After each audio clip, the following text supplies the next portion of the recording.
227 জন যাত্রী বহনকারী নিখোঁজ মালয়েশিয়া এয়ারলাইন্সের ফ্লাইট MH370 এর অনুসন্ধান আবারও শুরু করতে যাচ্ছে মালয়েশিয়া।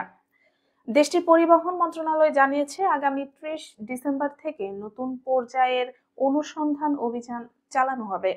2014 সালের 8 মার্চ কুয়ালালামপুর থেকে বেইজিং যাওয়ার পথে হঠাৎই উধাও হয়ে যায় বোয়িং 777 মডেলের বিমানটি।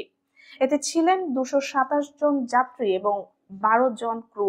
বহুবার অনুসন্ধান চালিয়েও এতদিন কোনো নিশ্চিত তথ্য বা মূল ধ্বংসাবশেষ পাওয়া যায়নি।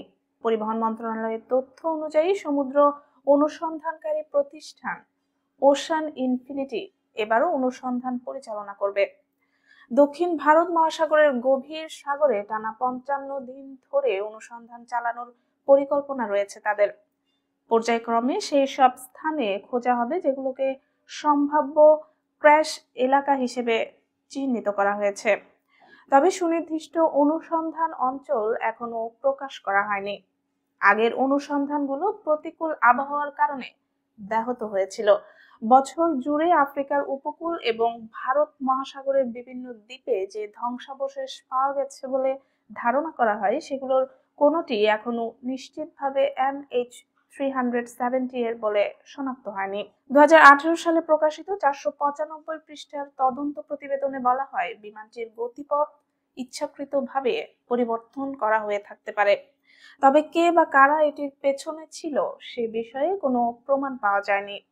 তদন্ত দল জানায় পাইলট বা কো পাইলটের আর্থিক, ব্যক্তিগত বা মানসিক অবস্থার মধ্যেও সন্দেহজনক কিছুই পাওয়া যায়নি। চূড়ান্ত সত্য উদ্ঘাটনে মূল ধ্বংসাবশেষ পাওয়া জরুরি বলেও প্রতিবেদনে উল্লেখ করা হয়। মালয়েশিয়া সরকার জানিয়েছে নতুন অনুসন্ধানে গুরুত্বপূর্ণ ধ্বংসাবশেষ মিললে ওশান ইনফিনিটিকে $70 মিলিয়ন পরিশোধ করা হবে। প্রায় 15,000 বর্গ কিলোমিটার এলাকা জুড়ে অনুসন্ধান চালানো হবে। MH370-তে 150 জনের বেশি চীনা নাগরিক সহ Malaysia, France, Australia, Indonesia, Bharat, যুক্তরাষ্ট্র, ইউক্রেন ও কানাডার নাগরিক ছিলেন।